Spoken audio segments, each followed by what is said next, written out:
Good morning, welcome. We have the indices which have opened largely flat at the moment. Let's have a quick check at what are the top drags. You have the likes of an Axis Bank, SBI, HDFC, Bajaj Finance, ICICI Bank.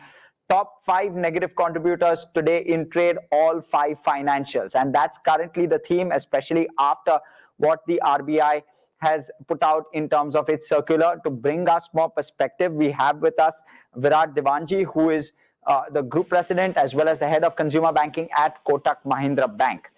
Let me quickly take it straight to him. Good morning, sir. Try to help us break down the impact with regard to capital adequacy of this new move. Kotak Bank, for perspective, for viewer perspective, has 11% loans within its overall mix being unsecured.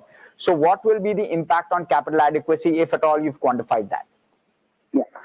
Look, first of all, this move by RBI is essentially emanating from the fact that for quite a few policy discussions, they have been showing some what you call concern about the rate at which the unsecured lending was growing in the country, and hence there were concerns on that, and hence what you call this measure which they have taken essentially is to control the growth of the unsecured lending. Okay. Now, in this process, what has happened in the sense that, the capital requirement for the financial institutions will go up, and even as the demand for corporate loans were not growing at the rate at which someone would have liked it to be, the financial institutions started focusing on retail loans and loans to NBFC. Now, in this process, what even the RBI has done is that they have increased the risk weightage of lending by banks to NBFCs also by from 100 to 125. Hence, perhaps the banks would be there will be some reduction in the lending by the banks to NBFCs, and hence the availability of the funds for the NBFCs to eventually lend in the retail unsecured market. Okay, so that means it is a curve on two-way. One, as the capital requirement goes up, the returns of the financial institutions will get impacted because you have to provide for higher capital, and hence the returns could be impacted. The net for an incremental lending, if the sanity prevails in the marketplace, perhaps the lending rates should go up. But again, the lending rates are usually the interplay between the various players who are in this lending business. So that we will see as the time plays out. But obviously, when there is a impact on the earnings of the financial institutions, there will be some amount of curb, and where the credit, thing would be, if I have to lend and where my return is lower, I would rather focus on more credit, and hence the lending to some of the sectors happening in the marketplace, we might see there could be some reduction in that because of lack of availability of the raw material per se from the NBFC sector. So that's my view on the impact of this thing at the industry level. If you ask me at Kotak, I think we have more than adequate capital, but obviously when the risk weight goes up, the returns get impacted. However, our share of unsecured is close to around 11%. And we have been saying this for last couple of quarters that our comfort zone is in the mid-teens. So actually we do have a headroom to still continue our growth because our portfolio is behaving perfectly fine. It's well within our risk-adjusted return strategy that we have. Right. Hence, if we can price the loan and do appropriate credit selection, I think the impact would be negligible.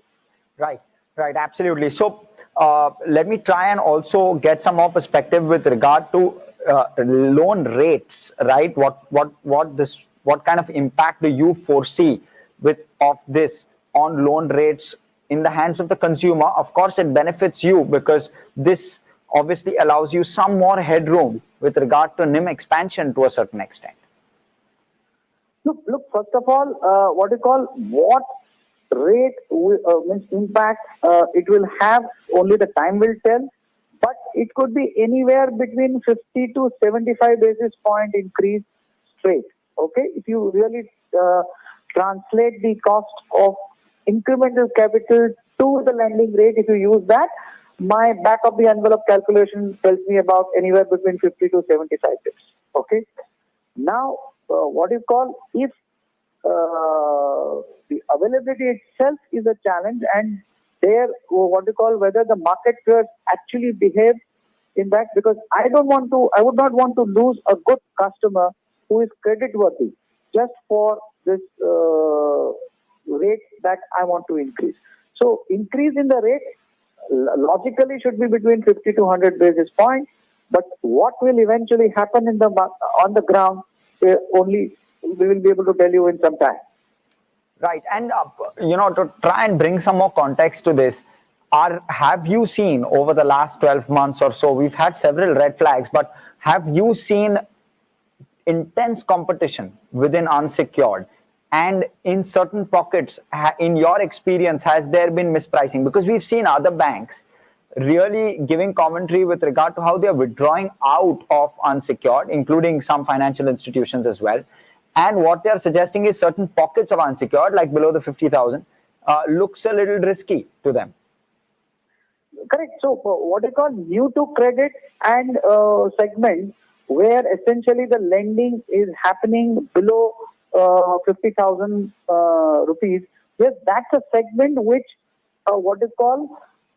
some people or some players have expressed, and maybe RBI definitely has some data to say so. So from that perspective, that's a segment which will face the availability of loans would be curbed there, and that's where when I use the word saying that the credit tightening may happen towards the lending on certain segments. So this is certainly a segment where if my returns are reduced, I would rather lend it to a sector where it is reasonably priced.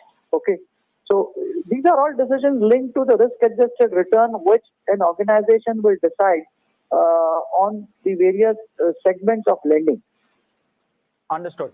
And sir, your own book on the unsecured side has grown, extremely fast. We've seen 10% sequential growth, at least over the last 4 to 5 quarters on the unsecured book itself, where the mix has gone from, say, 7% or just a couple of years back to around 11%, as you correctly mentioned. Is this kind of growth rate going to sustain going forward, or will you also start recalibrating and calibrating down on growth? Look, at this stage, I don't want to say that we will recalibrate it down. We will play it by the ear. And as I said, as long as my risk-adjusted returns are maintained, I don't have an issue on capital. Okay.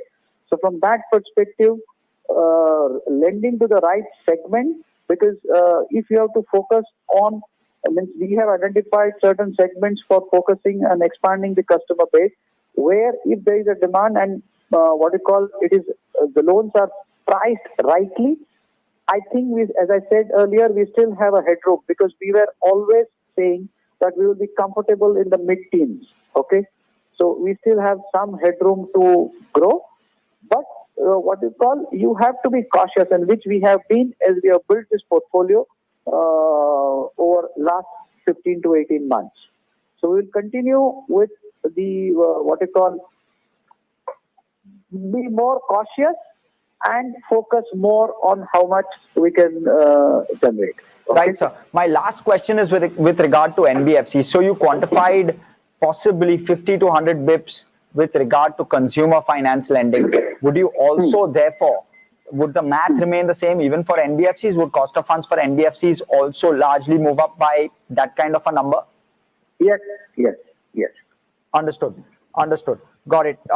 Thank you so much, sir, for taking out time speaking with us. It's been a pleasure interacting with you. I hope for more interactions going forward.